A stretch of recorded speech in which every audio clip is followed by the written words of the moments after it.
ষোড়শ পরিচ্ছেদ শ্রী চৈতন্য মহাপ্রভুর কৈশোর লীলা। এই পরিচ্ছেদে শ্রী চৈতন্য মহাপ্রভুর কৈশোর লীলা পূর্ণরূপে বর্ণিত হয়েছে। এই সময় তিনি গভীরভাবে অধ্যয়ন করেন এবং বড় বড় পণ্ডিতদের পরাজিত করেন। কৈশোর লীলায় মহাপ্রভু জলকেলিও করেন। অর্থ সঞ্চয়ের জন্য তিনি পূর্ববঙ্গে যান, সেখানে জ্ঞানালোচনা করেন এবং সংকীর্তন আন্দোলনের প্রবর্তন করেন। তারপর তার সঙ্গে তপন মিশ্রের সাক্ষাৎকার হয়, যাকে তিনি পারমার্থিক উন্নতি সাধনের উপদেশ দেন এবং বারাণসী যাওয়ার নির্দেশ দেন। শ্রীচৈতন্য মহাপ্রভু যখন পূর্ববঙ্গে ভ্রমণ করছিলেন, তখন তার পত্নী লক্ষ্মী দেবী সর্পদংশনে বা বিরহরূপ সর্পের দংশনে পরলোক গমন করেন। গৃহে প্রত্যাবর্তন করে মহাপ্রভু দেখেন যে তার মাতা লক্ষ্মী দেবীর পরলোক গমনে অত্যন্ত শোকগ্রস্তা হয়ে পড়েছেন। তাই তার অনুরোধে তিনি বিষ্ণুপ্রিয়া দেবীকে বিবাহ করেন।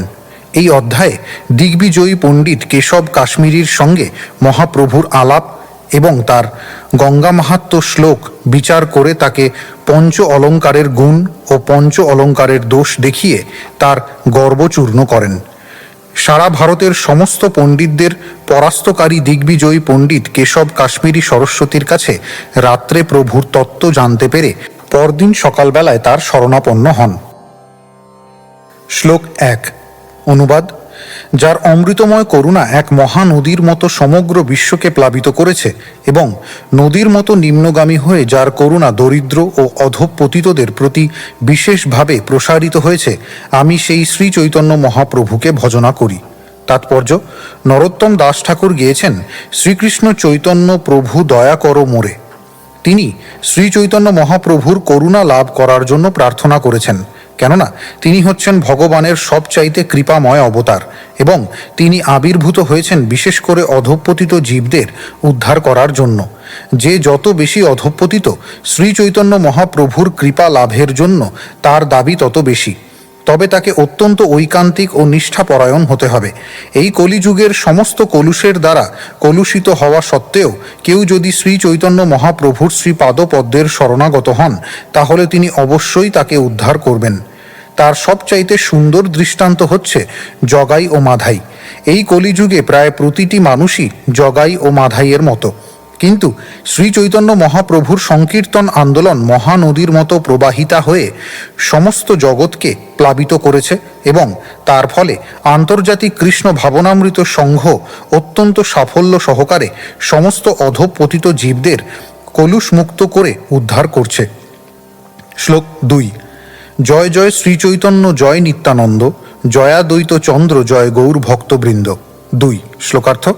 শ্রী চৈতন্য মহাপ্রভুর জয়, শ্রী নিত্যানন্দ প্রভুর জয়, শ্রী অদ্বৈত চন্দ্রের জয় এবং শ্রী চৈতন্য মহাপ্রভুর সমস্ত ভক্তবৃন্দের জয়। শ্লোক 3।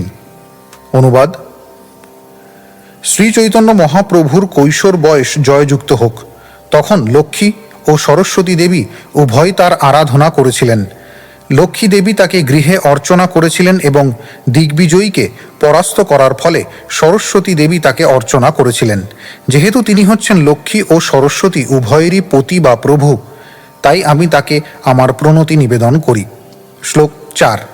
এই ত কৈশোর লীলার সূত্র অনুবন্ধ শিষ্যগণ পড়াইতে করিলা আরম্ভ। 4। শ্লোকার্থ। 11 বছর বয়সে শ্রী চৈতন্য মহাপ্রভু শিষ্যদের পড়াতে শুরু করেন। সেই সময় থেকে তার কৈশোর বয়সের শুরু। শ্লোক 5। শত শত শিষ্য সঙ্গে সদা অধ্যাপন, ব্যাখ্যা শুনি সর্বলোকের চমকিত মন। 5। শ্লোকার্থ। মহাপ্রভু যখন অধ্যাপনা করতে শুরু করেন, তখন শত শত শিষ্য তার কাছে শিক্ষা লাভ করতে আসে এবং তার ব্যাখ্যা শুনে সকলেই অত্যন্ত বিস্মিত হয়। শ্লোক 6। সর্বশাস্ত্রে সর্বপণ্ডিত পায় পরাজয়, বিনয় ভঙ্গিতে কারো দুঃখ নাহি হয়। 6। শ্লোকার্থ। সমস্ত পণ্ডিতদের সব রকম শাস্ত্র আলোচনায় তিনি পরাজিত করেছিলেন, তবুও তার বিনীত ব্যবহারের জন্য পরাজিত হওয়া সত্ত্বেও কেউ দুঃখ অনুভব করেননি। শ্লোক 7। বিবিধ ঔদ্ধত্য করে শিষ্যগণ সঙ্গে, জাহ্নবীতে জল কেলি করে নানা রঙ্গে। 7। শ্লোকার্থ। শিষ্যদের সঙ্গে তিনি নানাভাবে ঔদ্ধত্য প্রকাশ করেছিলেন এবং নানা রঙ্গে জাহ্নবীতে জল কেলি করেছিলেন। শ্লোক 8। কত দিনে কৈল প্রভু বঙ্গেতে গমন, যাহা যায় তাহা লওয়ায় নাম সংকীর্তন। 8 শ্লোকার্থ। তার কিছুদিন পর মহাপ্রভু পূর্ববঙ্গে গিয়েছিলেন এবং সেখানে সংকীর্তন আন্দোলন শুরু করেছিলেন।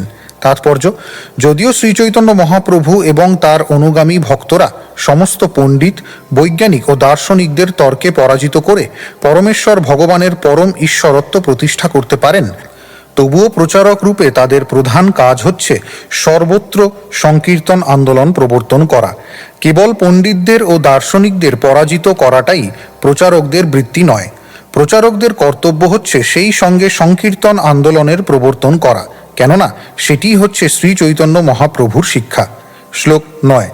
বিদ্যার প্রভাব দেখি চমৎকার চিতে, শত শত পড়ুয়া আসি লাগিলা পড়িতে। 9 শ্লোকার্থ। শ্রী চৈতন্য মহাপ্রভুর বিদ্যার প্রভাব দেখে শত শত পড়ুয়া তার কাছে শিক্ষা লাভ করার জন্য আসতে লাগল। শ্লোক 10। সেই দেশে বিপ্র নাম মিশ্র তপন, নিশ্চয় করিতে নারে সাধ্য সাধন। 10 শ্লোকার্থ। পূর্ব বাংলায় তপন মিশ্র নামে এক ব্রাহ্মণ ছিলেন। তিনি স্থির করতে পারছিলেন না জীবনের উদ্দেশ্য কি এবং কিভাবে সেই উদ্দেশ্য সাধন করা যায়। তাৎপর্য: প্রথমেই স্থির করতে হবে জীবনের উদ্দেশ্য কি এবং তারপর বুঝতে হবে কিভাবে সেই উদ্দেশ্য সাধন করা যায়। কৃষ্ণ ভাবনামৃত আন্দোলন প্রতিটি মানুষকে শিক্ষা দিচ্ছে যে জীবনের পরম উদ্দেশ্য হচ্ছে শ্রীকৃষ্ণকে জানা এবং সেই উদ্দেশ্য সাধনের পন্থা হচ্ছে গোস্বামীদের প্রদর্শিত পন্থা অনুসারে কৃষ্ণ ভক্তির অনুশীলন করা, যা সমস্ত শাস্ত্রে অনুমোদিত হয়েছে। শ্লোক 11। বহু শাস্ত্রে বহু বাক্যে চিত্তে ভ্রম হয়, সাধ্য সাধন শ্রেষ্ঠ না হয় নিশ্চয়। 11 শ্লোকার্থ। কেউ যদি বইয়ের পোকার মতো বহু গ্রন্থ বা বহু শাস্ত্র পাঠ করে, বহু ভাষ্য শ্রবণ করে এবং বহু মানুষের নির্দেশ গ্রহণ করে, তাহলে তার চিত্ত বিভ্রান্ত হয়ে পড়ে এবং সে জীবনের প্রকৃত উদ্দেশ্য সাধনের পন্থা নির্ণয় করতে পারে না। তাৎপর্য: শ্রীমদ্ ভাগবতে 7ম স্কন্ধ 13 অধ্যায় 8ম শ্লোকে বলা হয়েছে, গ্রহান নৈবাভ্যসেদ বহুন ন ব্যাখ্যা মুপযুঞ্জিত। অধিক গ্রন্থ পাঠ করা উচিত নয়, বিশেষ করে শাস্ত্র ব্যাখ্যা করে ভগবত ভক্তদের কাছে জীবিকা নির্বাহ করা উচিত নয়। মস্ত বড় পণ্ডিত হয়ে যশ ও ধন সম্পদ উপার্জন করার উচ্চাকাঙ্ক্ষা ত্যাগ করা উচিত। কেউ যদি অনেক বই পড়ে তাহলে তার চিত্ত বিক্ষিপ্ত হয় এবং সে ভগবানের সেবায় মনকে স্থির করতে পারে না এবং সেই সঙ্গে শাস্ত্রের মর্মার্থও হৃদয়ঙ্গম করতে পারে না, কেননা শাস্ত্রের মর্ম অত্যন্ত গভীর। সেই সম্পর্কে শ্রীল ভক্তি সিদ্ধান্ত সরস্বতী ঠাকুর মন্তব্য করেছেন যে যারা বিভিন্ন বিষয়ের বিভিন্ন শাস্ত্র গ্রন্থ পাঠ করে, বিশেষ করে কর্মকাণ্ড ও জ্ঞানকাণ্ড সম্বন্ধীয় শাস্ত্র পাঠ করে, তারা অনন্য ভক্তি থেকে বঞ্চিত হয়, কেননা তাদের চিত্ত বিক্ষিপ্ত থাকে। মানুষের ধর্ম অনুষ্ঠান আদি সকাম কর্ম এবং মনোধর্ম প্রসূত জ্ঞান আলোচনার প্রতি স্বাভাবিক প্রবণতা রয়েছে। এভাবেই অনাদিকাল থেকে বিভ্রান্ত হয়ে জীব তার জীবনের প্রকৃত উদ্দেশ্য হৃদয়ঙ্গম করতে পারে না এবং তার ফলে তার জীবন ব্যর্থ হয়। এভাবেই বিপথে পরিচালিত হবার ফলে অনভিজ্ঞ মানুষেরা শুদ্ধ কৃষ্ণ ভক্তি থেকে বঞ্চিত হয়। তপন মিশ্র হচ্ছেন সেই রকম মানুষদের এক উজ্জ্বল দৃষ্টান্ত। তিনি ছিলেন পণ্ডিত, কিন্তু জীবনের প্রকৃত উদ্দেশ্য যে কি তা তিনি স্থির করতে পারছিলেন না। তাই শ্রী চৈতন্য মহাপ্রভু যখন বারাণসীতে সনাতন গোস্বামীকে উপদেশ দিচ্ছিলেন, তা শোনবার সুযোগ তিনি পেয়েছিলেন। তপন মিশ্রের প্রতি শ্রী চৈতন্য মহাপ্রভুর উপদেশ বিশেষ তাৎপর্যপূর্ণ, বিশেষ করে সেই সমস্ত মানুষের জন্য যারা এখানে সেখানে ঘুরে নানা রকম বই সংগ্রহ করে অথচ সেগুলি পড়ে না এবং সেভাবেই জীবনের উদ্দেশ্য নিরূপণে বিভ্রান্ত হয়। শ্লোক 12। স্বপ্নে এক বিপ্র কহে শুনহ তপন, নিমাই পণ্ডিত পাশে করহ গমন। 12 শ্লোকার্থ। তপন মিশ্র যখন এভাবেই বিভ্রান্ত হয়ে পড়েছিলেন, তখন স্বপ্নে এক ব্রাহ্মণ তাকে বললেন, তপন, তুমি নিমাই পণ্ডিতের কাছে যাও। শ্লোক 13। তেহ তোমার সাধ্য সাধন করিবে নিশ্চয়, সাক্ষাৎ ঈশ্বর তেহ নাহিক সংশয়। 13 শ্লোকার্থ।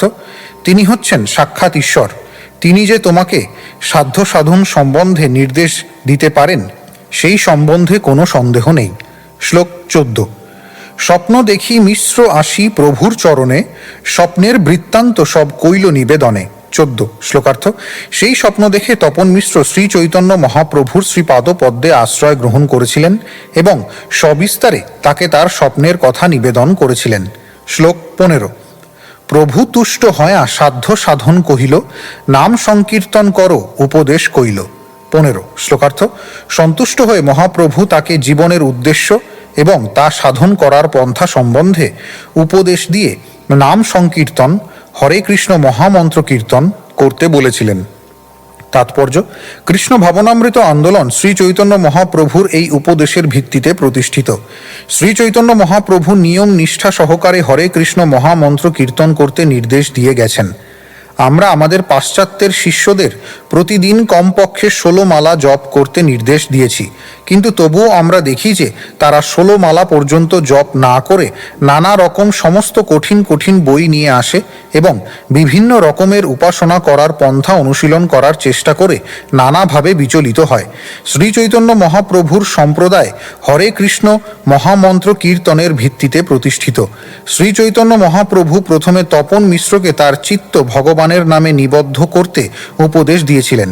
আমাদের আন্তর্জাতিক কৃষ্ণ ভাবনামৃত আন্দোলনের সদস্যদের শ্রী চৈতন্য মহাপ্রভুর এই উপদেশ নিষ্ঠা সহকারে পালন করা অবশ্য কর্তব্য। শ্লোক 16। তার ইচ্ছা প্রভু সঙ্গে নবদ্বীপে বসি, প্রভু আজ্ঞা দিল তুমি যাও বারাণসী। 16 শ্লোকার্থ। তপন মিশ্রের এই ইচ্ছা ছিল যে শ্রী চৈতন্য মহাপ্রভুর সঙ্গে তিনি নবদ্বীপে বাস করবেন, কিন্তু মহাপ্রভু তাকে বারাণসী যাওয়ার জন্য আদেশ দিলেন। শ্লোক 17। তাহা আমার সঙ্গে তোমার হবে দর্শন, আজ্ঞা পায়া মিশ্র কইল কাশীতে গমন। 17 শ্লোকার্থ। বারাণসীতে তাদের আবার সাক্ষাৎ হবে, এই বলে মহাপ্রভু তপন মিশ্রকে আশ্বাস দিয়েছিলেন এবং সেই আশ্বাস বাণী শুনে তপন মিশ্র বারাণসী গিয়েছিলেন। শ্লোক 18। প্রভুর আতর্ক লীলা বুঝিতে না পারি, সসঙ্গ ছাড়ায়া কেনে পাঠায় কাশীপুরী। 18 শ্লোকার্থ। শ্রী চৈতন্য মহাপ্রভুর অচিন্ত লীলা আমি বুঝতে পারি না, কেননা তপন মিশ্র যদিও তার সঙ্গে নবদ্বীপে বাস করতে চেয়েছিলেন, তবুও মহাপ্রভু তাকে বারাণসী যাওয়ার জন্য আদেশ দিলেন। তাৎপর্য: তপন মিশ্রের সঙ্গে শ্রী চৈতন্য মহাপ্রভুর যখন মিলন হয় তখন মহাপ্রভু গৃহস্থ আশ্রমে ছিলেন এবং ভবিষ্যতে তিনি যে সন্ন্যাস গ্রহণ করবেন তার কোনো সম্ভাবনাই ছিল না। কিন্তু তপন মিশ্রকে বারাণসীতে যাবার নির্দেশের মাধ্যমে আমরা বুঝতে পারি তিনি জানতেন যে ভবিষ্যতে তিনি সন্ন্যাস গ্রহণ করবেন এবং সনাতন গোস্বামীকে শিক্ষা দেওয়ার সময় তপন মিশ্রও সেই সুযোগে জীবনের উদ্দেশ্য এবং তা সাধন করার পন্থা অবগত হতে পারবেন। শ্লোক 19। এই মতো বঙ্গের লোকের কইলা মহাহিত, নাম দিয়া ভক্ত কইল পড়ায়া পণ্ডিত। 19 শ্লোকার্থ। এভাবেই শ্রী চৈতন্য মহাপ্রভু পূর্ববঙ্গের লোকদের হরি নাম দান করে ভগবত ভক্তে পরিণত করেন এবং তাদেরকে শিক্ষা দান করার মাধ্যমে পণ্ডিতে পরিণত করে তাদের মহাকল্যাণ সাধন করেন। তাৎপর্য: শ্রী চৈতন্য মহাপ্রভুর পদাঙ্ক অনুসরণ করে কৃষ্ণ ভাবনামৃত আন্দোলন সারা পৃথিবী জুড়ে হরে কৃষ্ণ মহামন্ত্র বিতরণ করছে এবং সারা পৃথিবীর মানুষকে সেই মহামন্ত্র কীর্তন করতে উদ্বুদ্ধ করছে।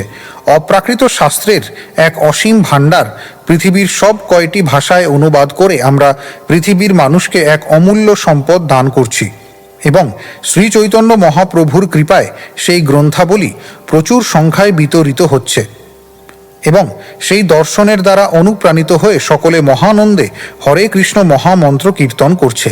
এটিই হচ্ছে শ্রী চৈতন্য মহাপ্রভুর প্রচারের পন্থা। যেহেতু মহাপ্রভু চেয়েছিলেন যে তার প্রবর্তিত এই পন্থা সারা পৃথিবী জুড়ে প্রচারিত হোক, তাই আন্তর্জাতিক কৃষ্ণ ভাবনামৃত সংঘ বিনীতভাবে চেষ্টা করে চলেছে যাতে শ্রী চৈতন্য মহাপ্রভুর দর্শন সারা পৃথিবী জুড়ে প্রচারিত হয়। শ্লোক 20।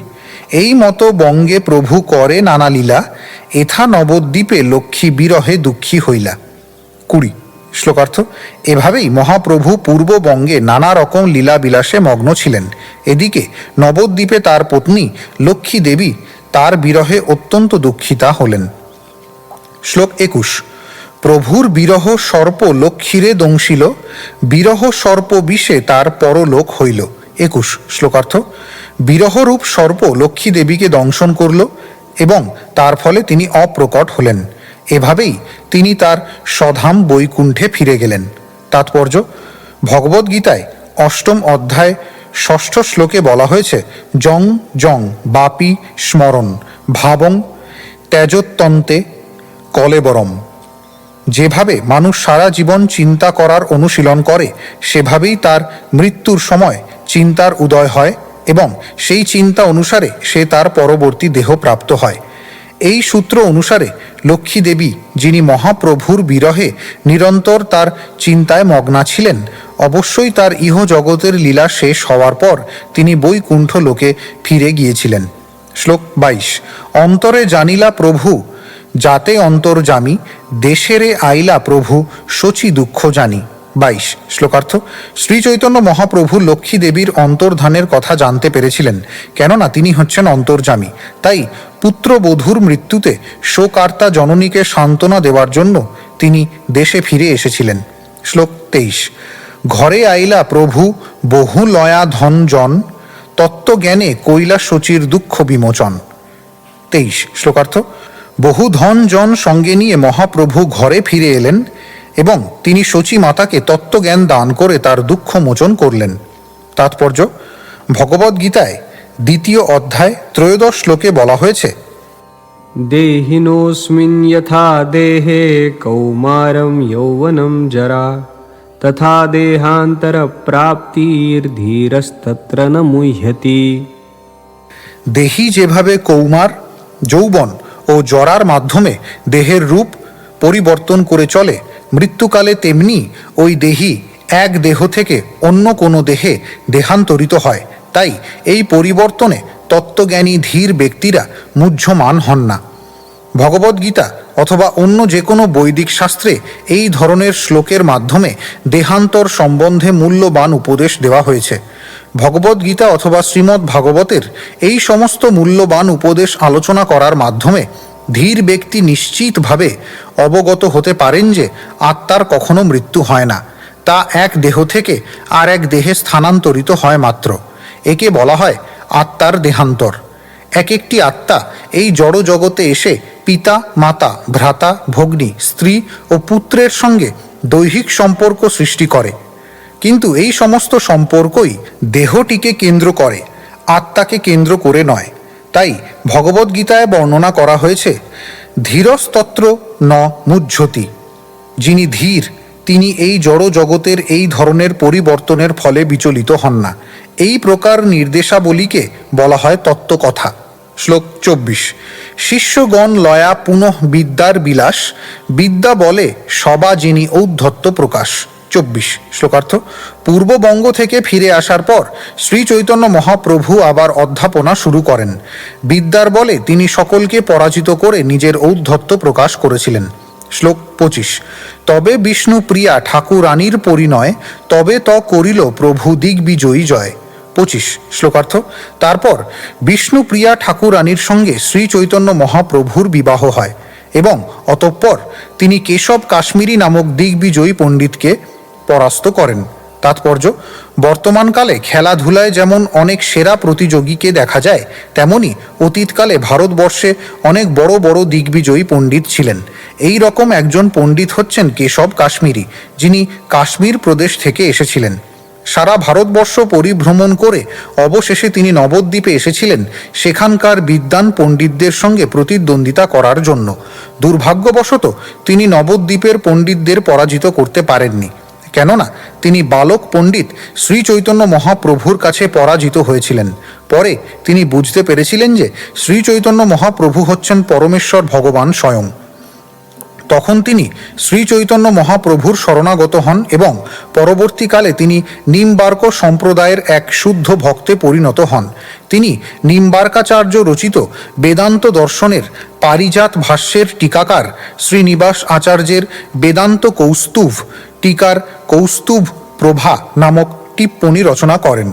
ভক্তি রত্নাকর গ্রন্থের দ্বাদশ তরঙ্গে নিম্বার্ক সম্প্রদায়ের শিষ্য পরম্পরার বর্ণনা করা হয়েছে।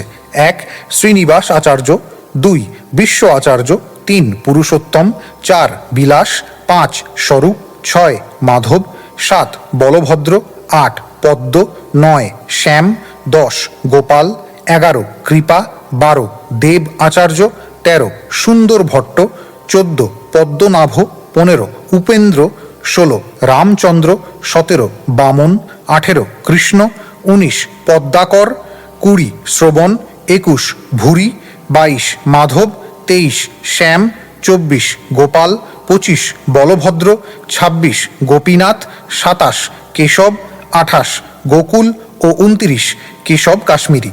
ভক্তি রত্নাকরে বর্ণনা করা হয়েছে যে কেশব কাশ্মীরি ছিলেন সরস্বতী দেবীর বিশেষ কৃপাপ্রাপ্ত ভক্ত। তার কৃপায় তিনি ছিলেন তখনকার দিনে সমগ্র ভারতের সবচাইতে প্রভাবশালী পণ্ডিত। তাই তিনি দিগ্বিজয়ী উপাধি লাভ করেছিলেন, যার অর্থ হচ্ছে তিনি সর্বদিকের সমস্ত পণ্ডিতদের পরাজিত করেছিলেন। কাশ্মীরের এক অতি সম্মানিত ব্রাহ্মণ পরিবারে তার জন্ম হয়। পরবর্তীকালে শ্রীচৈতন্য মহাপ্রভুর নির্দেশ অনুসারে তিনি তর্কযুদ্ধে অন্য পণ্ডিতদের পরাজিত করার বৃত্তি পরিত্যাগ করেন এবং এক মহান ভক্তে পরিণত হন। শ্লোক 26, বৃন্দাবন দাস ইহা করিয়াছেন বিস্তার, স্ফুট নাহি করে দোষ গুণের বিচার। 26 শ্লোকার্থ। পূর্বে বৃন্দাবন দাস ঠাকুর বিস্তারিতভাবে এই ঘটনাটি বর্ণনা করেছেন, যা অত্যন্ত স্বচ্ছ, পুঙ্খানুপুঙ্খভাবে তার দোষ ও গুণের বিচার করার প্রয়োজন হয় না। শ্লোক 27, সেই অংশ কহি তারে করি নমস্কার, যা শুনি দিগ্বিজয়ী কইল আপনা ধিক্কার। 27 শ্লোকার্থ। শ্রীল বৃন্দাবন দাস ঠাকুরের চরণে আমার সশ্রদ্ধ প্রণতি নিবেদন করে আমি মহাপ্রভুর সেই বিশ্লেষণের কথা বর্ণনা করব, যা শুনে দিগ্বিজয়ী নিজেকে ধিক্কার দিয়েছিলেন। শ্লোক 28, জ্যোৎস্নাবতী রাত্রি প্রভু শিষ্যগণ সঙ্গে বসিয়াছেন গঙ্গা তীরে বিদ্যার প্রসঙ্গে। 28 শ্লোকার্থ। এক পূর্ণিমা রাত্রে মহাপ্রভু বহু শিষ্য পরিবৃত হয়ে গঙ্গার তীরে বসে বিদ্যার প্রসঙ্গে আলোচনা করছিলেন। শ্লোক 29, হেনকালে দিগ্বিজয়ী তাহাই আইলা, গঙ্গারে বন্দন করি প্রভুরে মিলিলা। 29 শ্লোকার্থ। ঘটনাক্রমে সেই সময় কেশব কাশ্মীরি সেখানে এলেন এবং গঙ্গাকে বন্দনা করে তিনি শ্রী চৈতন্য মহাপ্রভুর সঙ্গে সাক্ষাৎ করলেন। শ্লোক 30, বসাইলা তারে প্রভু আদর করিয়া, দিগ্বিজয়ী কহে মনে অবজ্ঞা করিয়া। 30 শ্লোকার্থ। সম্মান সহকারে মহাপ্রভু তাকে বসতে দিলেন, কিন্তু অত্যন্ত গর্বস্ফীত কাশ্মীরি অবজ্ঞা ভরে মহাপ্রভুর সঙ্গে বাক্যালাপ শুরু করলেন। শ্লোক 31, ব্যাকরণ পড়াহ নিমাই পণ্ডিত তোমার নাম, বাল্যশাস্ত্রে লোকে তোমার কহে গুণগ্রাম। 31 শ্লোকার্থ। তিনি বললেন, আমি শুনেছি যে তুমি ব্যাকরণ পড়াও এবং তোমার নাম হচ্ছে নিমাই পণ্ডিত। লোকে তোমার প্রাথমিক ব্যাকরণ সম্বন্ধে খুব প্রশংসা করে। তাৎপর্য, পূর্বে সংস্কৃত টোলে প্রথমে ব্যাপকভাবে ব্যাকরণ শেখানো হতো এবং সেই প্রথা এখনও প্রচলিত রয়েছে। শিক্ষার্থীকে প্রথম 12 বছর পুঙ্খানুপুঙ্খভাবে ব্যাকরণ অধ্যয়ন করতে হতো, কেননা সংস্কৃত ভাষার ব্যাকরণ ভালোভাবে রপ্ত করতে পারলে সমস্ত শাস্ত্র যথাযথভাবে হৃদয়ঙ্গম করা যায়। শ্রীচৈতন্য মহাপ্রভু তার ব্যাকরণ শিক্ষার জন্য বিখ্যাত ছিলেন এবং তাই কেশব কাশ্মীরি প্রথমে তার ব্যাকরণ শিক্ষার উল্লেখ করেন। তিনি তার নিজের বিদ্যার গর্বে অত্যন্ত গর্বিত ছিলেন। তিনি ছিলেন ব্যাকরণ শিক্ষার বহু ঊর্ধ্বে এবং তাই তিনি মনে করেছিলেন যে তার পাণ্ডিত্যের সঙ্গে নিমাই পণ্ডিতের পাণ্ডিত্যের কোনো তুলনাই হয় না। শ্লোক 32, ব্যাকরণ মধ্যে জানি পড়াহ কলাপ, শুনিলু ফাঁকিতে তোমার শিষ্যের সংলাপ। 32 শ্লোকার্থ। তুমি কলাপ নামক ব্যাকরণ পড়াও এবং তোমার শিষ্যরা ব্যাকরণের ফাঁকিতে অর্থাৎ জটিল প্রশ্ন বিষয়ে আলাপে বিশেষ দক্ষ। তাৎপর্য, সংস্কৃত ভাষায় বিভিন্ন ব্যাকরণ রয়েছে। তার মধ্যে সবচাইতে প্রসিদ্ধ হচ্ছে পাণিনি, কলাপ ও কৌমুদী ব্যাকরণ। ব্যাকরণের বিভিন্ন বিভাগ রয়েছে এবং ছাত্রদের 12 বছর ধরে সেই সমস্ত বিভাগ অধ্যয়ন করতে হতো। শ্রীচৈতন্য মহাপ্রভু, যিনি তখন নিমাই পণ্ডিত নামে বিখ্যাত ছিলেন, তিনি তার শিষ্যদের ব্যাকরণ পড়াতেন এবং তারা ব্যাকরণের ফাঁকিতে অর্থাৎ জটিল প্রশ্ন বিষয় আলোচনায় অত্যন্ত পারদর্শিতা লাভ করতেন। যিনি ব্যাকরণ শাস্ত্রে দক্ষ, তিনি শব্দের মূল অর্থ পরিবর্তন করে শাস্ত্রের বিভিন্ন রকম অর্থ করতে পারেন। ব্যাকরণের ফাঁকিতে দক্ষ বৈয়াকরণিকেরা শব্দের অর্থ সম্পূর্ণরূপে পরিবর্তন করে কদর্থও করতে পারেন। কেশব কাশ্মীরি পরোক্ষভাবে শ্রী চৈতন্য মহাপ্রভুকে কটাক্ষ করে বলেছিলেন যে যদিও তিনি ব্যাকরণের মস্ত বড় অধ্যাপক, তবুও এই ধরনের ব্যাকরণের ফাঁকি দিয়ে মূল শব্দের পরিবর্তন করতে বিশেষ দক্ষতার প্রয়োজন হয় না। এভাবেই তিনি শ্রী চৈতন্য মহাপ্রভুকে প্রতিদ্বন্দ্বিতায় আহ্বান করেছিলেন। কেশব কাশ্মীরির সঙ্গে যে নিমাই পণ্ডিতের শাস্ত্র আলোচনা হবে তা পূর্বে নির্ধারিত ছিল, তাই তিনি প্রথম থেকেই মহাপ্রভুকে প্রবঞ্চনা করার চেষ্টা করেছিলেন। তখন মহাপ্রভু উত্তর দিয়েছিলেন, শ্লোক 33, প্রভু কহে ব্যাকরণ পড়াই অভিমান করি, শিষ্যেতে না বুঝে আমি বুঝাইতে নারী। 33 শ্লোকার্থ। মহাপ্রভু বললেন, হ্যাঁ, ব্যাকরণের অধ্যাপক বলে আমার খ্যাতি রয়েছে, কিন্তু প্রকৃতপক্ষে ব্যাকরণের জ্ঞান আমি আমার শিষ্যদের বুঝাতে পারি না, আর তারাও আমাকে বুঝতে পারে না। তাৎপর্য, কেশব কাশ্মীরি ছিলেন অত্যন্ত গর্বস্ফীত, তাই তার সেই মিথ্যা গর্ব বর্ধিত করার জন্য শ্রী চৈতন্য মহাপ্রভু অত্যন্ত নগণ্য বলে নিজেকে পরিচয় দিয়েছিলেন এবং তাকে নানাভাবে প্রশংসা করেছিলেন। 34, কাহা তুমি সর্বশাস্ত্রে কবিত্বে প্রবীণ, কাহা আমি সবে শিশু পড়ুয়া নবীন। 34 শ্লোকার্থ। কোথায় সর্বশাস্ত্রে প্রভূত জ্ঞান সম্পন্ন এবং কবিতা রচনায় অত্যন্ত পারদর্শী আপনি, আর কোথায় নবীন পড়ুয়া শিশু আমি। শ্লোক 35, তোমার কবিত্ব কিছু শুনিতে হয় মন, কৃপা করি করো যদি গঙ্গার বর্ণন। 35 শ্লোকার্থ। তাই আপনার কবিত্ব শুনতে আমি অত্যন্ত আগ্রহী। আপনি যদি কৃপা করে কিছু গঙ্গার মহিমা বর্ণনা করেন তাহলে আমরা শুনতে পারি। শ্লোক 36, শুনিয়া ব্রাহ্মণ গর্বে বর্ণিতে লাগিলা, ঘটি একে শত শ্লোক গঙ্গার বর্ণিলা। 36 শ্লোকার্থ। সেই কথা শুনে কেশব কাশ্মীরি আরও গর্বিত হলেন এবং 1 ঘন্টার মধ্যে তিনি গঙ্গার মহিমা বর্ণনা করে 100টি শ্লোক রচনা করে আবৃত্তি করলেন। শ্লোক 37, শুনিয়া করিল প্রভু বহুত সৎকার, তোমা সম পৃথিবীতে কবি নাহি আর। 37 শ্লোকার্থ। তার কবিত্বের প্রশংসা করে মহাপ্রভু বললেন, আপনার মতো কবি সারা পৃথিবীতে আর কেউ নেই। শ্লোক 38, তোমার কবিতা শ্লোক বুঝিতে কার শক্তি, তুমি ভালো জানো অর্থ কিংবা সরস্বতী। 38 শ্লোকার্থ। আপনার কবিতা বোঝবার ক্ষমতা কারো নেই, আপনি অথবা সরস্বতী দেবী মাত্র তার অর্থ জানেন। তাৎপর্য, পরোক্ষভাবে কেশব কাশ্মীরিকে কটাক্ষ করে শ্রী চৈতন্য মহাপ্রভু বললেন, হ্যাঁ, আপনার রচনা এত সুন্দর যে আপনি ও আপনার আরাধ্যা সরস্বতী দেবী ছাড়া তা বোঝবার ক্ষমতা আর কারোই নেই। কেশব কাশ্মীরি ছিলেন সরস্বতী দেবীর বিশেষ কৃপাপ্রাপ্ত ভক্ত, কিন্তু শ্রী চৈতন্য মহাপ্রভু হচ্ছেন সরস্বতী দেবীর প্রভু, তাই পরিহাস ছলে দেবীর ভক্তের সঙ্গে কথা বলার অধিকার তার রয়েছে। পক্ষান্তরে কেশব কাশ্মীরি যদিও সরস্বতী দেবীর দ্বারা অনুগৃহীত হওয়ার ফলে গর্বিত হয়েছিলেন, তবুও তিনি জানতেন না যে সরস্বতী দেবী শ্রী চৈতন্য মহাপ্রভুর অধীন তত্ত্ব, কেননা তিনি হচ্ছেন পরমেশ্বর ভগবান। শ্লোক 39, এক শ্লোকের অর্থ যদি করো নিজ মুখে, শুনি সব লোক তবে পাইব বড় সুখে। 39 শ্লোকার্থ। কিন্তু আপনি যদি একটি শ্লোকের অর্থ বিশ্লেষণ করে শোনান তাহলে আপনার নিজের মুখের বিশ্লেষণ শুনে আমরা অত্যন্ত আনন্দিত হব। শ্লোক 40, তবে দিগ্বিজয়ী ব্যাখ্যার শ্লোক পুছিল, শত শ্লোকের এক শ্লোক প্রভূত পড়িল। 40 শ্লোকার্থ। দিগ্বিজয়ী পণ্ডিত কেশব কাশ্মীরি তখন তাকে কোন শ্লোকের অর্থ তিনি শুনতে চান তা জিজ্ঞাসা করেছিলেন। মহাপ্রভু তখন কেশব কাশ্মীরির রচিত 100টি শ্লোকের মধ্য থেকে একটি শ্লোক আবৃত্তি করেছিলেন। শ্লোক 41, অনুবাদ, এই গঙ্গা দেবীর মহত্ব সর্বদা উজ্জ্বলভাবে প্রকাশিত। তিনিই সবচাইতে সৌভাগ্যবতী, কেননা তিনি শ্রী বিষ্ণুর চরণ কমল থেকে উৎপন্না হয়েছেন এবং তাই তিনি লক্ষ্মী দেবীর দ্বিতীয় স্বরূপের মতো দেবতা ও মানুষের দ্বারা সর্বদা পূজিতা হন। অদ্ভুত গুণ সমূহের দ্বারা বিভূষিতা হয়ে তিনি ভবানীপতি মহাদেবের মস্তকে বিরাজ করার সমৃদ্ধি লাভ করেছেন। শ্লোক 42, এই শ্লোকের অর্থ করো প্রভু যদি বইল, বিস্মিত হয়া দিগ্বিজয়ী প্রভুরে পুছিল। 42 শ্লোকার্থ।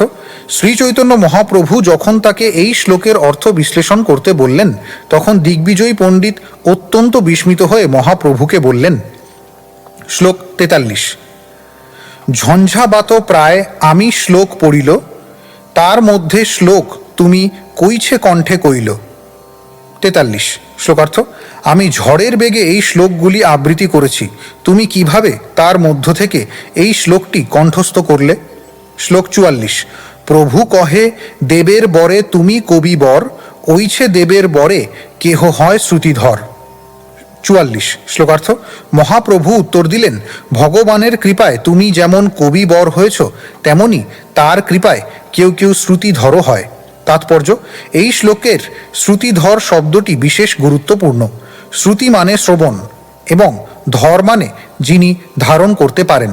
পূর্বকালে অর্থাৎ কলিযুগ শুরু হওয়ার আগে প্রায় সকলেই, বিশেষ করে ব্রাহ্মণেরা শ্রুতিধর ছিলেন। গুরুদেবের শ্রীমুখ থেকে বৈদিক তত্ত্ব শ্রবণ করা মাত্র শিষ্য তা চিরকাল মনে রাখতে পারতেন।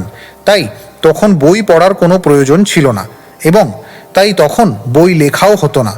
গুরুদেব বৈদিক মন্ত্র ও তার ব্যাখ্যা শোনাতেন এবং শিষ্যরা তা চিরকাল মনে রাখতেন।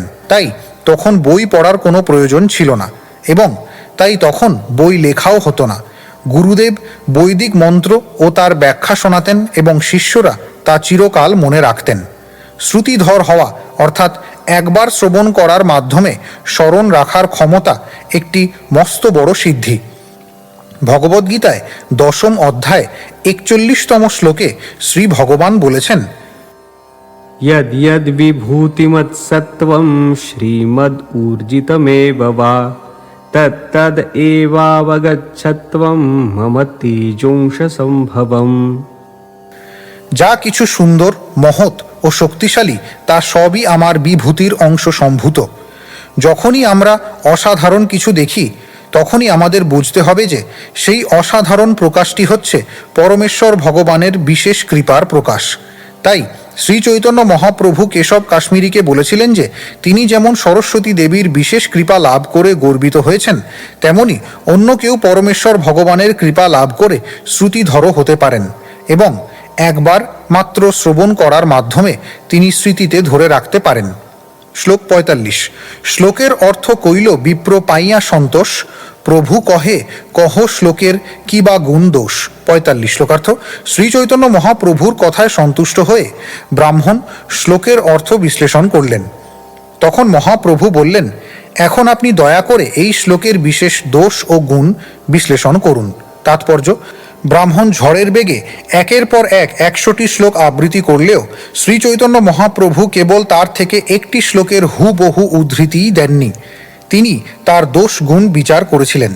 তিনি কেবল শ্লোকগুলি স্মরণই করেননি, তিনি তৎক্ষণাৎ নিখুঁতভাবে সেগুলির দোষ গুণও বিচার করেছিলেন। শ্লোক 46।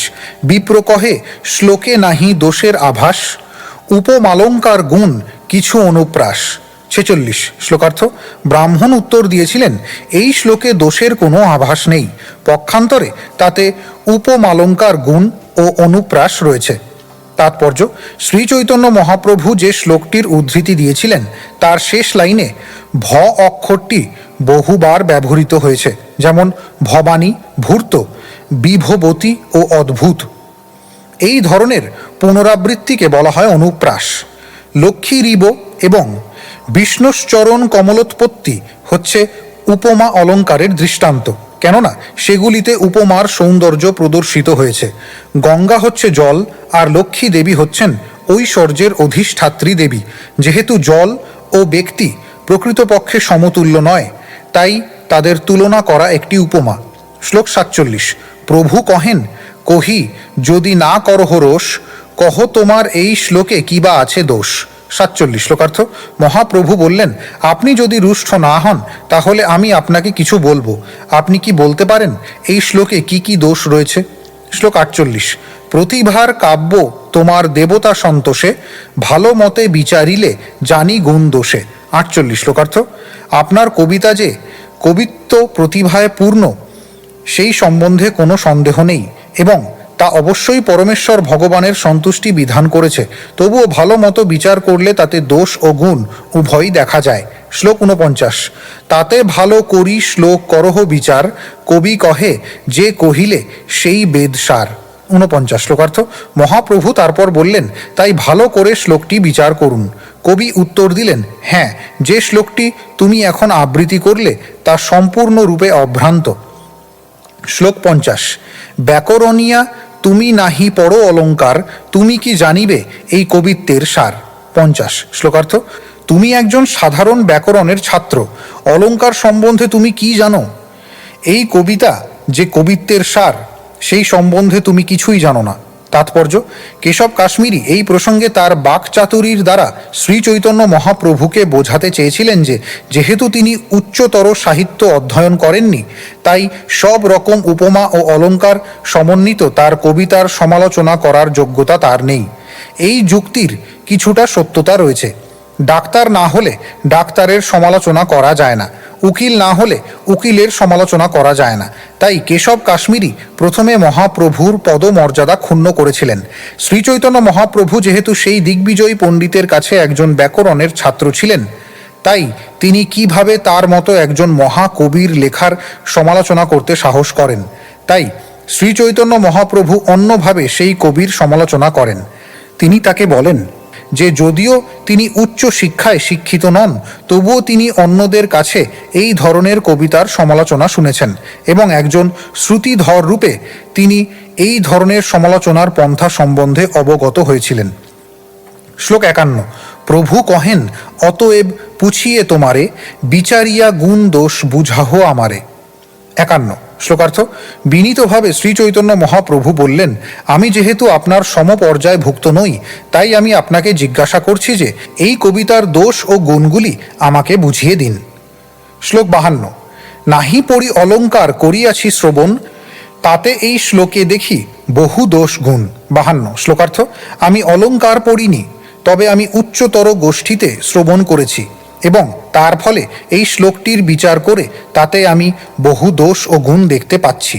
তাৎপর্য: করিয়াছি শ্রবণ উক্তিটি এই অর্থে অত্যন্ত গুরুত্বপূর্ণ, কেননা অধ্যয়ন অথবা অনুভবের থেকেও শ্রবণ অধিক গুরুত্বপূর্ণ।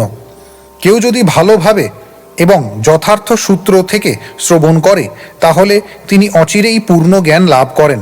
এই পন্থাকে বলা হয় শ্রৌত পন্থা বা নির্ভরযোগ্য সূত্র থেকে শ্রবণ করার মাধ্যমে যথার্থ জ্ঞান লাভ করা। সমস্ত বৈদিক জ্ঞান লাভ করার পন্থা হচ্ছে সদ্গুরুর শরণাপন্ন হয়ে তার কাছ থেকে বেদের প্রামাণিক জ্ঞান লাভ করা। এই জ্ঞান লাভ করতে হলে উচ্চ শিক্ষিত হওয়ার প্রয়োজন নেই। তত্ত্বজ্ঞানী পুরুষের কাছ থেকে এই জ্ঞান লাভ করতে হয় এবং যথাযথভাবে স্মরণ করার মাধ্যমে এই জ্ঞান লাভ করা যায়। এই পন্থাকে বলা হয় অবরহ পন্থা। শ্লোক 53। কবি কহে কহ দেখি কোন গুণ দোষ, প্রভু কহেন কহি শুনো না করি হরোষ। 53 শ্লোকার্থ। কবি বললেন, তুমি তাহলে বলো এতে কি গুণ আছে এবং দোষ আছে। মহাপ্রভু উত্তর দিলেন, আমি তা বলছি, দয়া করে আপনি রুষ্ট হবেন না। শ্লোক 54। পঞ্চদোষ এই শ্লোকে পঞ্চ অলঙ্কার, ক্রমে আমি কহি শুনো করহ বিচার। 54 শ্লোকার্থ। এই শ্লোকে 5টি দোষ রয়েছে এবং 5টি অলঙ্কার রয়েছে। একে একে আমি সেগুলি বর্ণনা করছি, দয়া করে আপনি সেগুলি বিচার করে আপনার মতামত ব্যক্ত করুন। তাৎপর্য: মহত্তং গঙ্গায়া এই শ্লোকে 5টি অলঙ্কার আছে, সেগুলি গুণ এবং 5টি দোষ আছে। 2 স্থানে অবিমৃষ্ট বিধেয়াংশ দোষ এবং 3 স্থানে বিরুদ্ধমতি, পুনরুক্তি ও ভগ্নক্রম দোষ আছে। বিমৃষ্ট মানে হচ্ছে পরিষ্কার এবং বিধেয়াংশ মানে হচ্ছে বিধেয় এর অংশ। ব্যাকরণের সাধারণ নিয়ম হচ্ছে যে প্রথমে উদ্দেশ্য এবং তারপর বিধেয় উক্ত হয়। যেমন কেউ যখন বলে এই মানুষটি বিদ্বান, সেই বাক্যটি ঠিক, কিন্তু কেউ যদি বলে বিদ্বান এই মানুষটি, তাহলে সেই বাক্যটি ভুল। এই ধরনের দোষকে বলা হয় অবিমৃষ্ট বিধেয়াংশ দোষ বা অপরিচ্ছন্ন বাক্য গঠনের দোষ। সেই শ্লোকের বিষয় হচ্ছে গঙ্গার মহিমা, তাই ইদম এই শব্দটি মহিমার পশ্চাতে প্রয়োগ না হয়ে পূর্বে হওয়া উচিত ছিল। সেই বিষয়টি জ্ঞাত, তাই অজ্ঞাত বিষয়ের পূর্বে স্থাপন করা উচিত, যাতে তার অর্থ বিকৃত না হয়ে যায়। দ্বিতীয় অবিমৃষ্ট বিধেয়াংশ দোষটি হচ্ছে দ্বিতীয় শ্রীলক্ষ্মী রিব। এই রচনায় দ্বিতীয় শব্দটি বিধেয় বা অজ্ঞাত। অজ্ঞাত বিষয়টি পূর্বে প্রয়োগ হওয়ার ফলে দ্বিতীয় শ্রীলক্ষ্মী রিব শব্দটি আর একটি ভুল। দ্বিতীয় শ্রীলক্ষ্মী রিব শব্দগুলি লক্ষ্মী দেবীর সঙ্গে গঙ্গার তুলনা করার জন্য ব্যবহৃত হয়েছে, কিন্তু এই দোষের ফলে এই জটিল শব্দটির অর্থ বিভ্রান্ত হয়ে গেছে। তৃতীয় দোষটি হচ্ছে ভবানী ভূর্ত শব্দে বিরুদ্ধমতি দোষ। ভবানী হচ্ছেন ভব বা শিবের পত্নী, কিন্তু যেহেতু ভবানী শব্দে শিব পত্নীকে বোঝায়, তাই তার ভর্তা বা পতি শব্দটি ব্যবহার করার ফলে তার অর্থ হয়ে দাঁড়াচ্ছে শিবের পত্নীর পতি। সুতরাং তা বিরুদ্ধ অর্থবাচক, কেননা তার ফলে মনে হয় যেন শিবের পত্নীর অন্য আরেকজন পতি রয়েছে। চতুর্থ দোষটি হচ্ছে পুনরুক্তি, অর্থাৎ বিভবতী ক্রিয়ায় বাক্য শেষ হওয়া উচিত ছিল, কিন্তু সেখানে অদ্ভুত গুণা বিশেষণ দেওয়ার পুনরুক্তি দোষ হয়েছে। পঞ্চম দোষটি হচ্ছে ভগ্নক্রম দোষ, অর্থাৎ প্রথম, তৃতীয় ও চতুর্থ এই তিন পাদে তকার, রকার এবং ভকারের অনুপ্রাস আছে, দ্বিতীয় পাদে অনুপ্রাস নেই, তাই এটি হচ্ছে ভগ্নক্রম দোষ। শ্লোক 55। অবিমৃষ্ট বিধেয়াংশ দুই ঠাঁই চিহ্ন, বিরুদ্ধমতি ভগ্নক্রম পুনরাত্ম দোষ 3। 55 শ্লোকার্থ। এই শ্লোকে দুবার অবিমৃষ্ট বিধেয়াংশ দোষ হয়েছে এবং বিরুদ্ধমতি ভগ্নক্রম ও পুনরাত্ম দোষগুলি একবার করে রয়েছে। শ্লোক 56। গঙ্গার মহত্ব শ্লোকে মূল বিধেয়, ইদং শব্দে অনুবাদ পাছে অবিধেয়। 56 শ্লোকার্থ। গঙ্গার মাহাত্ম্য হচ্ছে এই শ্লোকের মুখ্য অজ্ঞাত বিষয় বা বিধেয়, এবং জ্ঞাত বিষয় হচ্ছে ইদম শব্দটি, যা অজ্ঞাত বিষয়ের পরে প্রয়োগ করা হয়েছে। শ্লোক 57। বিধেয় আগে কহি পাছে কহিলে অনুবাদ, এই লাগি শ্লোকের অর্থ করিয়াছে বাদ। 57 শ্লোকার্থ। যেহেতু আপনি জ্ঞাত বিষয়টি পরে এবং অজ্ঞাত বিষয়টি আগে ব্যবহার করেছেন, তাই এই রচনা দোষযুক্ত এবং তার ফলে শব্দগুলির অর্থহানি হয়েছে। শ্লোক 58 অনুবাদ। জ্ঞাত বিষয় প্রথমে উল্লেখ না করে অজ্ঞাত বিষয় উল্লেখ করা উচিত নয়, কেননা তাহলে সেই বাক্যের আশ্রয় না থাকায় তার প্রতিষ্ঠা হয় না। তাৎপর্য: এই শ্লোকটি একাদশী তত্ত্ব থেকে উদ্ধৃত হয়েছে। শ্লোক 59। দ্বিতীয় শ্রীলক্ষ্মী ইহা দ্বিতীয়ত্ব বিধেয়, সমাসে গৌণ হইল শব্দার্থ গেল ক্ষয়। 59 শ্লোকার্থ। দ্বিতীয় শ্রীলক্ষ্মীর দ্বিতীয়ত্ব বিধেয়, এই সমাসে অর্থ গৌণ হল এবং তার ফলে প্রকৃত অর্থটি ক্ষয়প্রাপ্ত হল। শ্লোক 60।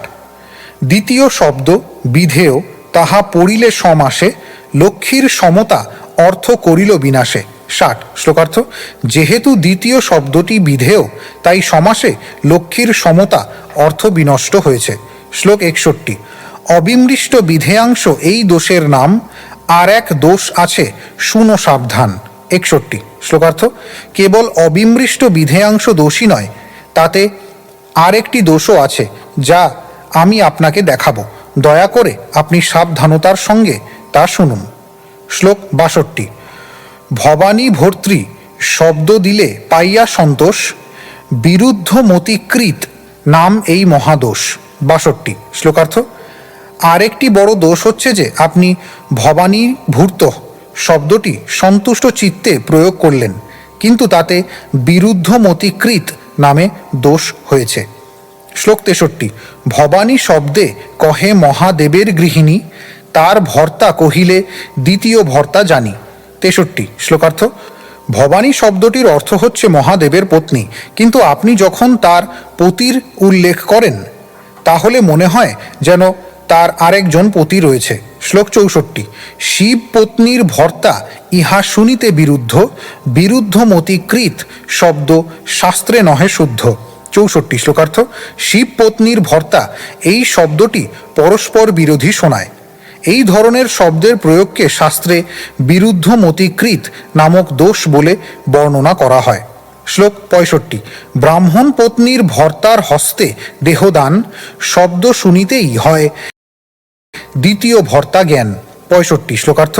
কেউ যদি বলে ব্রাহ্মণ পত্নীর পতির হস্তে দান করো, তবে তা শুনলে মনে হয় যেন ব্রাহ্মণ পত্নীর আর একজন পতি রয়েছে। শ্লোক 66। বিভবতী ক্রিয়ায় বাক্য সাঙ্গ পুনঃ বিশেষণ অদ্ভুত গুণা এই পুনরাত্ম দূষণ। 66 শ্লোকার্থ।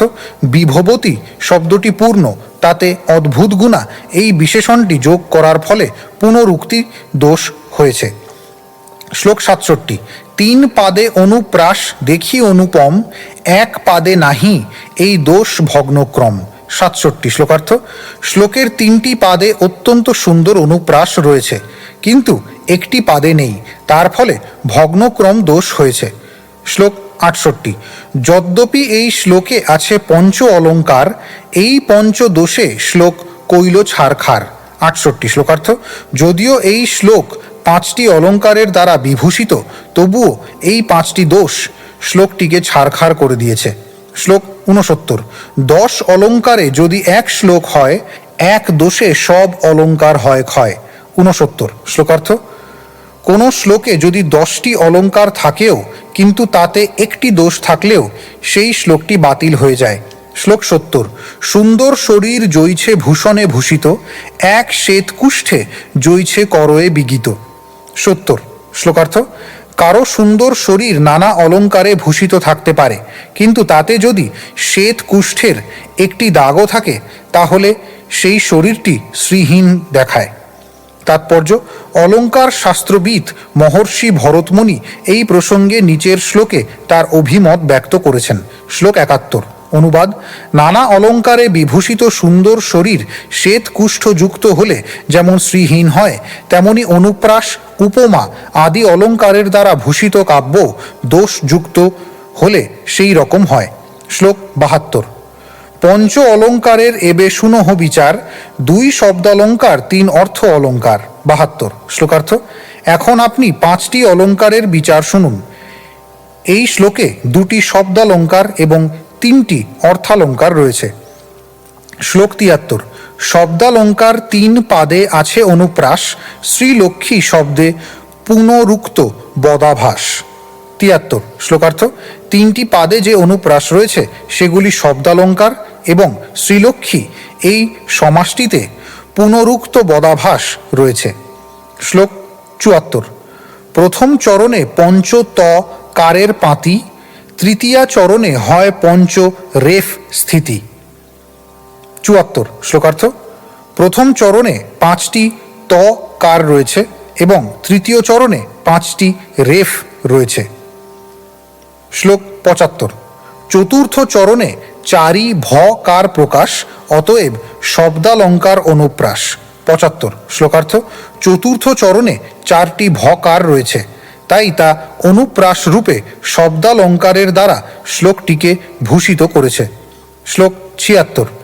শ্রী শব্দে লক্ষ্মী শব্দে এক বস্তু উক্ত, পুনরুক্ত প্রায় ভাষে নহে পুনরুক্ত। 76 শ্লোকার্থ। যদিও শ্রী ও লক্ষ্মী শব্দ দুটি একই অর্থবাচক এবং তার ফলে অনেকটা পুনরুক্তির মতো মনে হলেও তবুও তা পুনরুক্তি নয়। শ্লোক 77। শ্রীযুক্ত লক্ষ্মী অর্থে অর্থের বিভেদ, পুনরুক্ত বদাভাস শব্দালঙ্কার ভেদ। 77 শ্লোকার্থ। লক্ষ্মীকে শ্রীযুক্ত বলে বর্ণনা করায় অর্থের বিভেদ এবং পুনরুক্ত বদাভাস শব্দালঙ্কার যুক্ত হয়েছে। শ্লোক 78। লক্ষ্মীরিব অর্থালঙ্কার উপমা প্রকাশ, আর অর্থালঙ্কার আছে নাম বিরোধাভাস। 78 শ্লোকার্থ। লক্ষ্মীরিব লক্ষ্মীর মতো উপমা নামক অলঙ্কার প্রকাশ করেছে, আর বিরোধাভাস নামক আরেকটি অর্থালঙ্কারও রয়েছে। শ্লোক 79। গঙ্গাতে কমল জন্মে সবার সুবোধ, কমলে গঙ্গার জন্ম অত্যন্ত বিরোধ। 79 শ্লোকার্থ। সকলেই জানে যে গঙ্গায় কমল জন্মায়, কিন্তু যদি কমলে গঙ্গার জন্ম বলা হয় তা পরস্পর বিরুদ্ধ অর্থ হয়। শ্লোক 80। ইহা বিষ্ণু পাদপদ্মে গঙ্গার উৎপত্তি, বিরোধালঙ্কার ইহা মহা চমৎকৃতি। 80 শ্লোকার্থ। শ্রী বিষ্ণুর শ্রী পাদপদ্ম থেকে গঙ্গার উৎপত্তি হয়, যদিও পদ্ম থেকে গঙ্গার উৎপত্তির বর্ণনা বিরুদ্ধ ভাববাচক, কিন্তু এখানে শ্রী বিষ্ণুর সঙ্গে যুক্ত হয়ে তা এক মহা চমৎকার বিরোধালঙ্কার সৃষ্টি করেছে। শ্লোক 81। ঈশ্বর অচিন্ত শক্তে গঙ্গার প্রকাশ, ইহাতে বিরোধ নাহি বিরোধ আভাস। 81 শ্লোকার্থ। ভগবানের অচিন্ত শক্তির প্রভাবে গঙ্গার প্রকাশ হয়েছে, এই উক্তিটিতে বিরোধ নেই, যদিও তা বিরুদ্ধ বলে মনে হয়। তাৎপর্য, বৈষ্ণব দর্শনের মূল ভাব হচ্ছে পরমেশ্বর ভগবান শ্রীবিষ্ণুর অচিন্ত শক্তিকে স্বীকার করা। জড় দৃষ্টিভঙ্গির পরিপ্রেক্ষিতে কখনো কখনো যা বিরুদ্ধ বলে মনে হয় তা পরমেশ্বর ভগবানের সম্পর্কে স্বাভাবিক বলে বোঝা যায়, কারণ তার অচিন্ত শক্তির প্রভাবে তিনি যে কোনো বিরুদ্ধ কার্য সম্পাদন করতে পারেন। আধুনিক বৈজ্ঞানিকেরা হতবুদ্ধি হয়ে পড়েছে। তারা বিশ্লেষণ করতে পারে না কিভাবে এই বিশাল আয়তনের রাসায়নিক পদার্থগুলি জড় পরিবেশ সৃষ্টি করেছে। বৈজ্ঞানিকেরা বলে যে হাইড্রোজেন ও অক্সিজেনের মিলনের ফলে জল সৃষ্টি হয়েছে, কিন্তু যখন তাদের জিজ্ঞাসা করা হয় এই বিশাল পরিমাণে হাইড্রোজেন ও অক্সিজেন এলো কোথা থেকে এবং কিভাবে তাদের মিলনের ফলে সমস্ত মহাসাগরের জল সৃষ্টি হলো, তার উত্তর তারা দিতে পারেন না, কেননা তারা হচ্ছে নাস্তিক এবং তারা কখনোই স্বীকার করতে চায় না যে সব কিছুর প্রকাশ হয়েছে ভগবান থেকে। তাদের মতবাদ হচ্ছে যে ভগবান বলে কিছু নেই এবং জড়ের থেকে জীবনের উদ্ভব হয়েছে। এই রাসায়নিক উপাদানগুলি এলো কোথা থেকে? তার উত্তর হচ্ছে পরমেশ্বর ভগবানের অচিন্ত শক্তির প্রভাবে সেগুলির সৃষ্টি হয়েছে।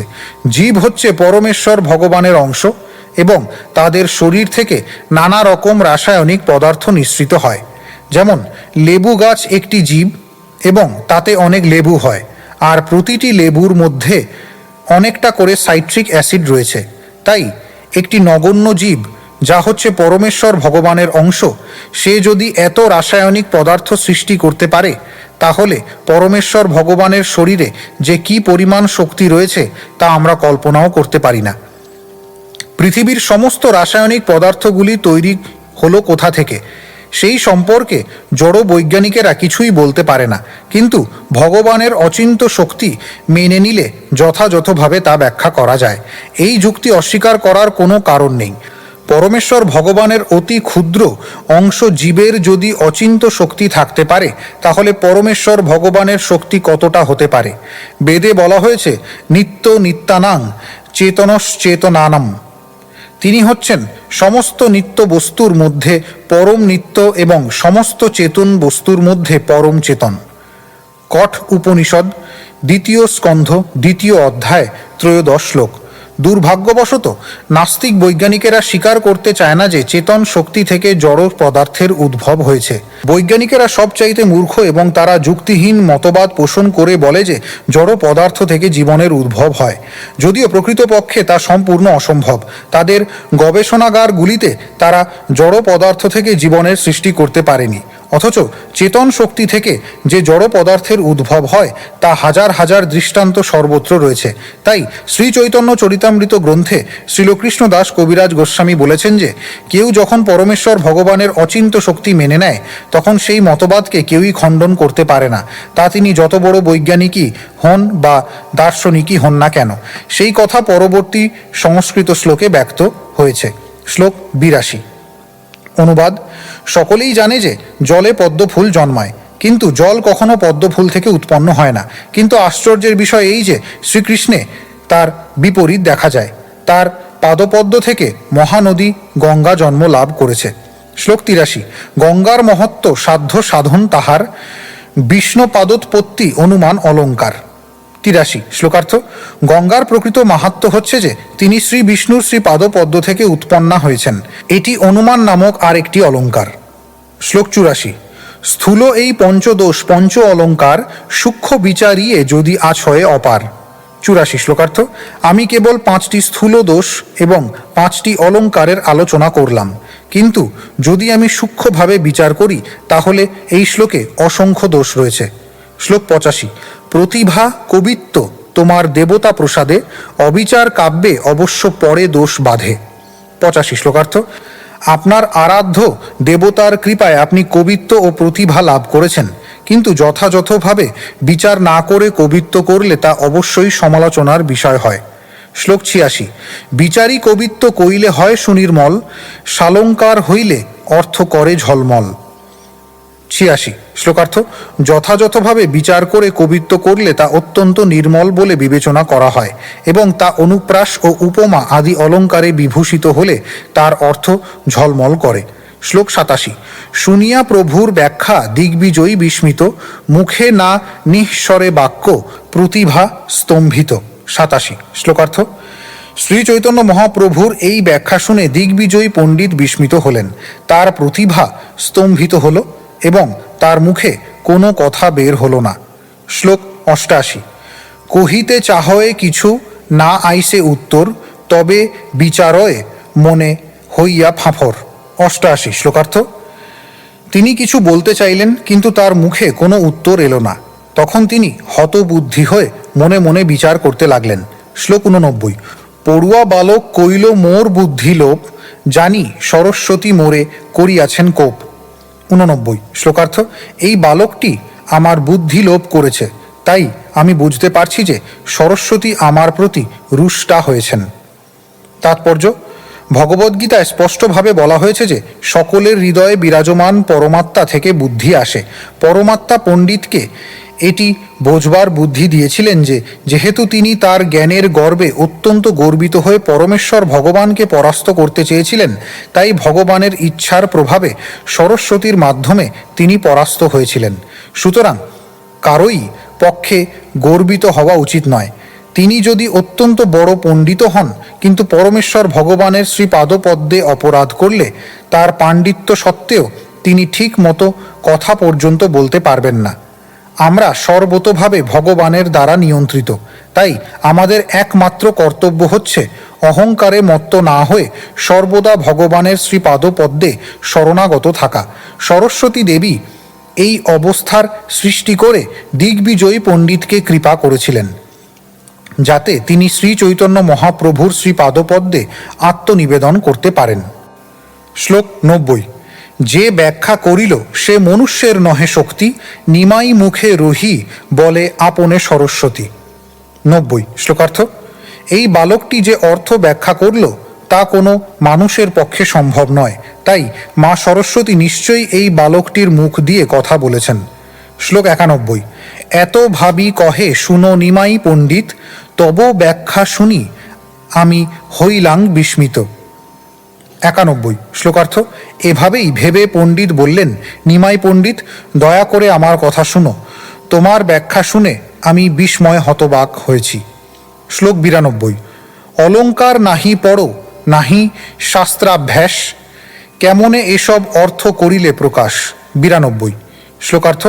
তুমি অলঙ্কার শাস্ত্র পড়ো না এবং শাস্ত্র অধ্যয়নেও তোমার তেমন অভিজ্ঞতা নেই, কিন্তু তা সত্ত্বেও তুমি যে কিভাবে এই সমস্ত অর্থ প্রকাশ করলে তা ভেবে আমি বিস্মিত হচ্ছি।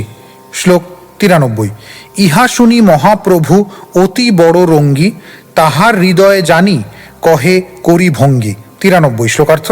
সেই কথা শুনে এবং পণ্ডিতের হৃদয়ের ভাব জেনে শ্রী চৈতন্য মহাপ্রভু রঙ্গ করে উত্তর দিলেন। শ্লোক 94। শাস্ত্রের বিচার ভালো মন্দ নাহি জানি, সরস্বতী যে বলায় সেই বলি বাণী। 94 শ্লোকার্থ। মহাশয়, কোন বিচার ভালো বা কোন বিচার মন্দ তা স্থির করার ক্ষমতা আমার নেই। সরস্বতী আমাকে দিয়ে যা বলায় আমি তাই বলি। শ্লোক 95। ইহা শুনি দিগ্বিজয়ী করিল নিশ্চয়, শিশু দ্বারে দেবী মোরে কইল পরাজয়। 95 শ্লোকার্থ। সেই কথা শুনে দিগ্বিজয়ী পণ্ডিত নিশ্চিতভাবে স্থির করলেন যে এই শিশুটির দ্বারা দেবী তাকে পরাস্ত করেছেন। শ্লোক 96। আজি তারে নিবেদিব করি জপ ধ্যান, শিশু দ্বারে কইল মোরে এত অপমান। 96 শ্লোকার্থ। দিগ্বিজয়ী তখন স্থির করলেন, প্রার্থনা নিবেদন করার মাধ্যমে এবং ধ্যান করার মাধ্যমে আমি সরস্বতী দেবীকে জিজ্ঞাসা করব কেন তিনি একটি শিশুর দ্বারা আমাকে পরাস্ত করে এইভাবে অপমান করলেন। শ্লোক 97। বস্তুত সরস্বতী অশুদ্ধ শ্লোক করাইল, বিচার সময় তার বুদ্ধি আচ্ছাদিল। 97 শ্লোকার্থ। প্রকৃতপক্ষে সরস্বতী দেবী সেই দিগ্বিজয়ী পণ্ডিতকে দিয়ে শ্লোকটির অশুদ্ধভাবে রচনা করিয়েছিলেন। অধিকন্তু সেই শ্লোকের দোষ গুণের বিচার করার সময় তিনি তার বুদ্ধি আচ্ছাদিত করেছিলেন এবং তার ফলে মহাপ্রভু তাকে পরাস্ত করেছিলেন। শ্লোক 98। তবে শিষ্যগণ সব হাসিতে লাগিল, তা সবার নিষেধী প্রভু কবিরে কহিল। 98 শ্লোকার্থ। দিগ্বিজয়ী পণ্ডিত যখন এভাবেই পরাস্ত হলেন তখন মহাপ্রভুর সমস্ত শিষ্যরা হাসতে লাগলেন, কিন্তু তাদের এভাবেই হাসতে নিষেধ করে শ্রী চৈতন্য মহাপ্রভু কবিকে বললেন। শ্লোক 99। তুমি বড় পণ্ডিত মহাকবি শিরোমণি, যার মুখে বাহিরায় ওইছে কাব্যবাণী। 99 শ্লোকার্থ। আপনি হচ্ছেন সবচাইতে বিদগ্ধ পণ্ডিত এবং সমস্ত মহাকবিদের শিরোমণি, তা না হলে আপনার মুখ দিয়ে এই রকম সুন্দর কাব্য বের হয় কি করে? শ্লোক 100। তোমার কবিত্ব যেন গঙ্গা জলধার, তোমার সম কবি কোথা নাহি দেখি আর। 100 শ্লোকার্থ। আপনার কবিত্ব গঙ্গা জলের ধারার মতো নিরন্তর প্রবাহিত হয়, সারা পৃথিবীতে আপনার সমকক্ষ কোনো কবি আমি দেখতে পাই না। শ্লোক 101। ভবভূতি জয়দেব আর কালিদাস, তা সবার কবিত্বে আছে দোষের প্রকাশ। 101 শ্লোকার্থ। ভবভূতি জয়দেব ও কালিদাসের মতো মহাকবিদের কবিতায়ও দোষ রয়েছে। শ্লোক 102। দোষ গুণ বিচার এই অল্প করি মানি, কবিত্বকরণে শক্তি তাহা সে বাখানি। 102 শ্লোকার্থ। এই ধরনের ভুলগুলি আমি নগণ্য বলে মনে করি। এই সমস্ত কবিরা যে কিভাবে তাদের কবিত্ব প্রকাশ করেছেন সেটি বিচার করে দেখা উচিত। তাৎপর্য, শ্রীমদ্ ভাগবতে প্রথম স্কন্ধ পঞ্চম অধ্যায়ের 11 শ্লোকে বলা হয়েছে, तद्वाग् विसर्गो जनताघ विप्लवो यस्मिन् प्रतिश्लोकमबद्धवत्यपि नामान्यनन्तस्य यशोऽङ्कितानि यत् शृण्वन्ति गायन्ति गृह्णन्ति साधवः। যে সাহিত্য অন্তহীন পরমেশ্বর ভগবানের নাম, রূপ, যশ, লীলা আদির বর্ণনায় পূর্ণ, তা দিব্য শব্দ তরঙ্গে পরিপূর্ণ এক অপূর্ব সৃষ্টি, যা এই জগতের উদ্ভ্রান্ত জনসাধারণের পাপ পঙ্কিল জীবনে এক বিপ্লবের সূচনা করে। এই অপ্রাকৃত সাহিত্য যদি নিখুঁতভাবে রচিত নাও হয়, তবুও তা সৎ এবং নির্মল চিত্ত সাধুরা শ্রবণ করেন, কীর্তন করেন এবং গ্রহণ করেন। কিছু ভুল ত্রুটি থাকলেও বিষয়বস্তুর মাহাত্ম্য বিবেচনা করে সেই কবিতা পাঠ করা অবশ্য কর্তব্য। বৈষ্ণব মতে ভগবানের মহিমা প্রচার করে যে শাস্ত্র, তা যথাযথভাবে লেখা হোক অথবা না হোক, তা সর্বোত্তম। সেই সম্বন্ধে অন্য কিছু বিচার করার অবকাশ নেই। ভবভূতি বা শ্রীকান্ত, মালতী মাধব, উত্তর চরিত, বীর চরিত এবং অন্য বহু সংস্কৃত নাটক রচনা করেছেন। ভোজ রাজার রাজত্বকালে নীলকণ্ঠ নামক এক ব্রাহ্মণের পুত্র রূপে তিনি জন্মগ্রহণ করেন। কালিদাস ছিলেন মহারাজ বিক্রমাদিত্যের সভার স্বনামধন্য নবরত্নের অন্যতম মহাকবি।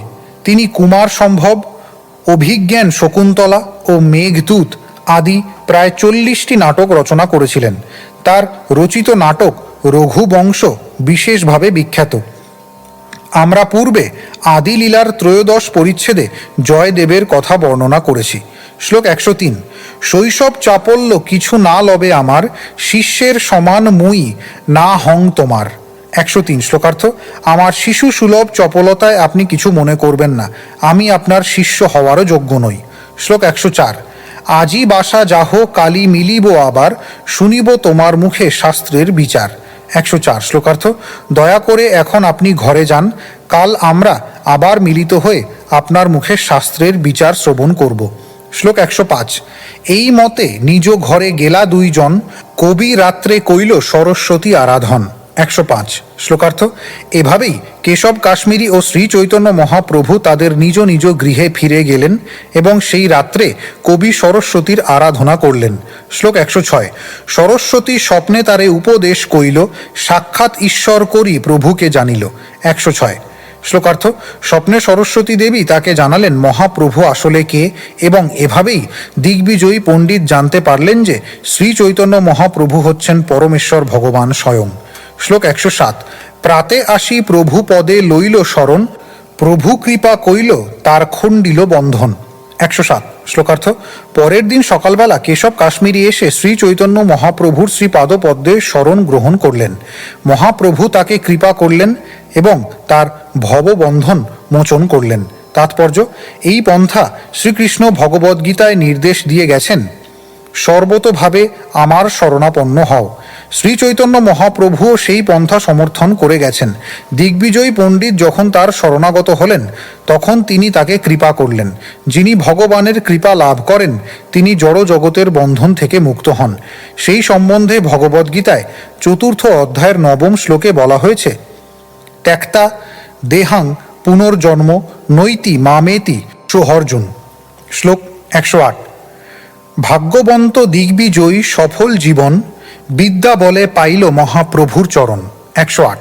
শ্লোকার্থ, দিগ্বিজয়ী পণ্ডিত ভাগ্যবান এবং তার জন্ম সার্থক, কেননা তার অগাধ পাণ্ডিত্যের প্রভাবে তিনি শ্রী চৈতন্য মহাপ্রভুর চরণাশ্রয় লাভ করলেন। তাৎপর্য, শ্রীল নরোত্তম দাস ঠাকুর গেয়েছেন, পতিত পাবন হেতু তব অবতার মো সম পতিত প্রভু না পাইবে আর। শ্রী চৈতন্য মহাপ্রভুর কৃপা লাভের সর্বশ্রেষ্ঠ যোগ্যতা হচ্ছে সব চাইতে অধঃপতিত হওয়া, কেননা পতিতদের উদ্ধার করার জন্যই তিনি আবির্ভূত হয়েছেন। এই যুগে প্রায় সকলেই অত্যন্ত অধঃপতিত, মাংসাহারী, মদ্যপ, জুয়ারি ও লম্পট। এই ধরনের মানুষেরা পণ্ডিত হওয়ার অভিনয় করলেও তারা কখনোই পণ্ডিত নয়। কারণ এই ধরনের তথাকথিত সমস্ত পণ্ডিতেরা যখন দেখে যে শ্রী চৈতন্য মহাপ্রভু অধঃপতিত মানুষদের সঙ্গ করছেন, তখন তারা মনে করে যে তিনি নিম্ন স্তরের মানুষদের জন্য, অতএব তাকে তাদের কোনো প্রয়োজন নেই। এভাবেই সেই পণ্ডিতেরা কৃষ্ণ ভাবনামৃত আন্দোলন গ্রহণ করে না। মিথ্যা বিদ্যার গর্বে অন্ধ হয়ে তারা কৃষ্ণ ভাবনামৃত গ্রহণের অযোগ্য হয়। কিন্তু এখানে এই দৃষ্টান্তটির মাধ্যমে আমরা দেখতে পাই যে কেশব কাশ্মীরি মহাপণ্ডিত হওয়া সত্ত্বেও তার বিনীত আত্মনিবেদনের জন্য তিনি শ্রী চৈতন্য মহাপ্রভুর কৃপা লাভ করেছিলেন। শ্লোক 109। এসব লীলা বর্ণিয়াছেন বৃন্দাবন দাস, যে কিছু বিশেষ ইহা করিল প্রকাশ। 109। শ্লোকার্থ, শ্রীল বৃন্দাবন দাস ঠাকুর এই সমস্ত ঘটনা বিস্তারিতভাবে বর্ণনা করেছেন। এখানে আমি কেবল কয়েকটি বিশেষ ঘটনার বর্ণনা করেছি। শ্লোক 110। চৈতন্য গোসাইঁর লীলা অমৃতের ধার, সর্বেন্দ্রিয় তৃপ্ত হয় শ্রবণে যাহার। 110। শ্লোকার্থ, শ্রী চৈতন্য মহাপ্রভুর লীলা অমৃতের ধারার মতো এবং তা শ্রবণ করার ফলে সমস্ত ইন্দ্রিয় তৃপ্ত হয়। শ্লোক 111। শ্রীরূপ রঘুনাথ পদে যার আশ, চৈতন্য চরিতামৃত কহে কৃষ্ণদাস। 111। শ্লোকার্থ, শ্রীল রূপ গোস্বামী এবং শ্রীল রঘুনাথ দাস গোস্বামী শ্রীপাদপদ্মে আমার প্রণতি নিবেদন করে, তাদের কৃপা প্রার্থনা করে এবং তাদের পদাঙ্ক অনুসরণ পূর্বক আমি কৃষ্ণদাস শ্রী চৈতন্য চরিতামৃত বর্ণনা করছি। ইতি শ্রী চৈতন্য মহাপ্রভুর কৈশোর লীলা বর্ণনা করে শ্রী চৈতন্য চরিতামৃতের আদি লীলার ষোড়শ পরিচ্ছেদের ভক্তি বেদান্ত তাৎপর্য।